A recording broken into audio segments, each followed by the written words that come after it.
Sir దాదాపు 5 ఏళ్ల పరిపాలన చూశారు జగన్మోహన్ రెడ్డి గారిది. గతంలో చంద్రబాబు నాయుడు గారు రాష్ట్ర విభజన తర్వాత 10 ఏళ్లలో రెండు ప్రభుత్వాలు చూశారు. కానీ ఈసారి ఈ జగన్మోహన్ రెడ్డి గారు చెప్పేది ఒకటే, నేను బటన్ నొక్కాను అని చెప్తున్నారు. నిజంగా డబ్బులు ఇస్తే ఓట్లేసే పరిస్థితులు ఉన్నాయా? ఈసారి పెరిగిన ఓటింగ్ శాతం బట్టి చూస్తే ఏమనుకుంటున్నారు మీరు? ఏ పార్టీ వచ్చే అవకాశాలు ఉన్నాయి? డబ్బుతో ఓటర్లను కొనలేరని, డబ్బుతోనే ప్రభుత్వాన్ని నడపలేరని ఈ రోజుకి జగన్కి అర్థం అవ్వాలా. సో అంటే ఈ పెరిగిన ఓటింగ్ శాతం అంతా వ్యతిరేకత అంటారా? వ్యతిరేకతనే స్పష్టంగా అర్థమవుతుంది. జగన్ పారిపోయి ఉన్నాడు ఆల్రెడీ. ఇంకా దీనిలో క్వశ్చన్ చేసుకోవడానికి కూడా ఏం లేదు, తూచి.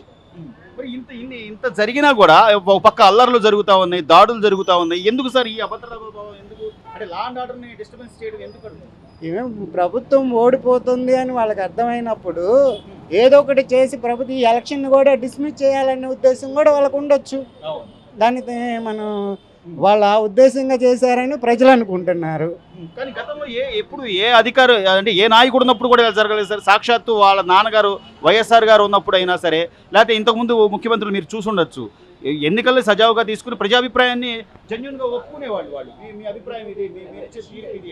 ఆయన ఈ ఎలక్షన్కి సంబంధించి మీరు అడిగారు, అంతవరకు బాగానే ఉంది. ఈ 5 ఏళ్లలో ఆయన దేనికి ఒప్పుకున్నాడు? ఇంతకుముందు చేసిన ప్రభుత్వం చేసిన మంచి పనులకు ఒప్పుకున్నాడా? ఏ పథకమైనా అమలు చేస్తే దానికి ఒప్పుకున్నాడా? అన్నా క్యాంటీన్లకు ఒప్పుకున్నాడా? లేకపోతే మంచి భవనాలు పడేయటానికి ఐటికి మంచి కట్టిన ఐటికి ఒప్పుకున్నాడా? రాజధానికి ఏమైనా ఒప్పుకున్నాడా? చెప్పిన హామీలకి ఏమైనా ఒప్పుకున్నాడా? ఆయన చెప్పిన దానికి నిలబడలేదు. అంతకుముందు చేసిన ప్రభుత్వానికి ఆయన నిలబడలేదు. అందుకే జనం బుద్ధి చెప్పారు.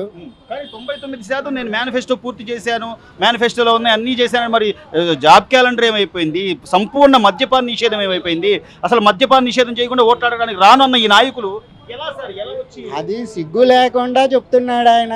సిగ్గు సీమినెత్తురు ఏమీ లేకుండా అని చెప్తున్నాడు. ఏం చెప్తున్నాడు? ఆయన చెప్పిన పథకాలు ఏది కూడా ఆయన అమలు పరచలేకపోయాడన్న ఉద్దేశం ప్రజల్లో నాటుకుపోయి ఉంది.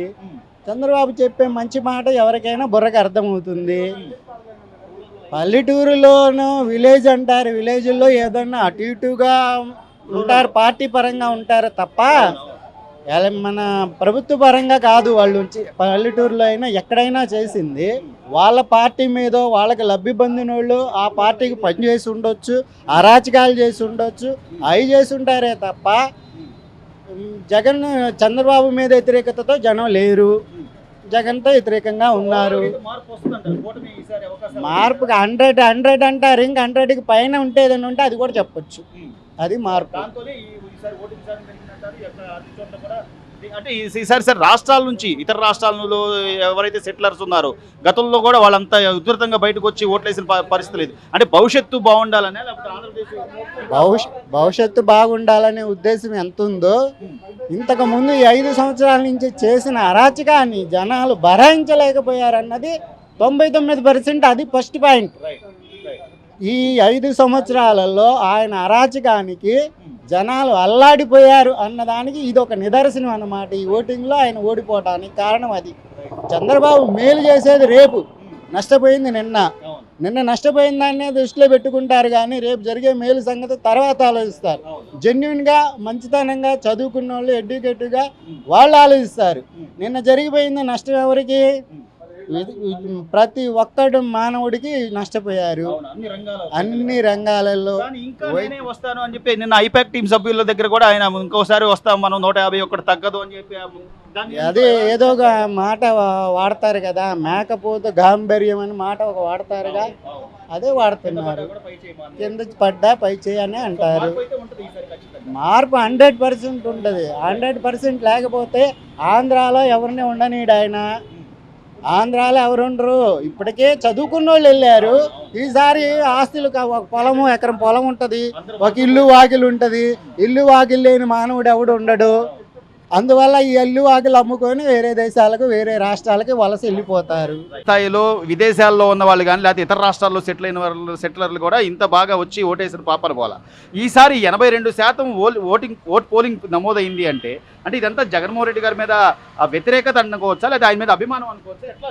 అభిమానం కాదండి, వ్యతిరేకత. ప్రజలు ఏంటంటే అర్థం చేస్తున్నారు. ఇంతకుముందు ఏంటంటే ఓటు వేయడానికి రాలేవరు. ఈ మాకెందుకులని ఊరుకున్నారు. ఈసారి రాష్ట్రం కోసం వచ్చారు, రాష్ట్రం కోసం వచ్చి ఓటేశారు. అంతే, మన రాష్ట్రం బాగుపడాలి ఈయన కూడా చెప్పాడు కదా సార్, నేను ఇక్కడే ఉన్నా, ఇక్కడ ఉంటాను, నేను అభివృద్ధి చేస్తాను. అంటే ఇంతకుముందు ఏంటంటే ఒక్కసారి అంటే అందరు నమ్మారు. వాళ్ళ నాన్న రాజశేఖర రెడ్డిని చూసి ఏదో చేస్తాడని నమ్మారు. ఈ పరిపాలన చూసి అందరికి అర్థమైపోయింది, సామాన్య మానవుడు కూడా అర్థమైంది. కరెంటు బిల్లు ఇంతకుముందు 100 రూపాయలు ఇస్తే ఇప్పుడు 500 600 వస్తున్నాయి.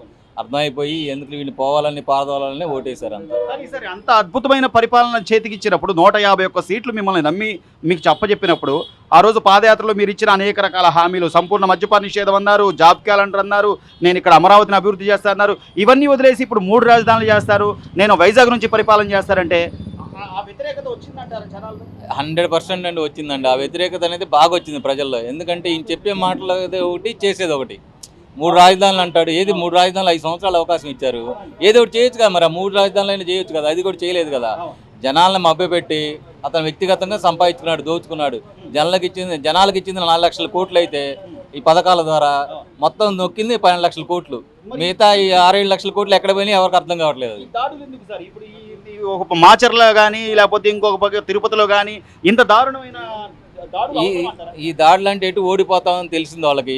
ఓడిపోతామని తెలిసి ముందు ఏదో ఒకటి వీళ్ళతోటి గొడవలు పెట్టుకొని రేపు ఏజెంట్లు కూడా లేకుండా చేయాలి, వీళ్ళని పారదోలాలనే కక్షతోటే ప్రవర్తిస్తున్నారు అని చెప్పి వాళ్ళకి ఎటు అవకాశం లేదు. అసలు అధికారంలో వచ్చే అవకాశం కూడా వాళ్ళకి లేదు. చివరిగా సార్, అధికారులు ఎంతో మంది సస్పెండ్ అవుతున్నారు, కొంతమంది ట్రాన్స్ఫర్లు అవుతున్నారు. ఇంకా ఇంత అంటే ఎన్నికల అధికారులు, ఈసీ ఉంది, వీళ్ళంతా కూడా తాత్కాలికంగా ఉన్న ఎమ్మెల్యేలు, తాత్కాలిక ముఖ్యమంత్రి ప్రస్తుతం మనకు ఉన్నది. ఈ అవగాహన వాళ్ళకి లేదంటారా? అవగాహన ఉందండి. ఎందుకంటే ఇంతకుముందు అంతా తినున్నారు, అధికారులంతా బాగా అలవాటు పడ్డారు. జగన్ ఏది చెప్తే అది చేయడానికి అలవాటు పడిపోయారు కాబట్టి ఇప్పుడు మారరు వాళ్ళు. ప్రభుత్వం మారినా కూడా వాళ్ళైతే మారరు, వాళ్ళందరినీ సస్పెండ్ చేస్తేనే మారుతారు.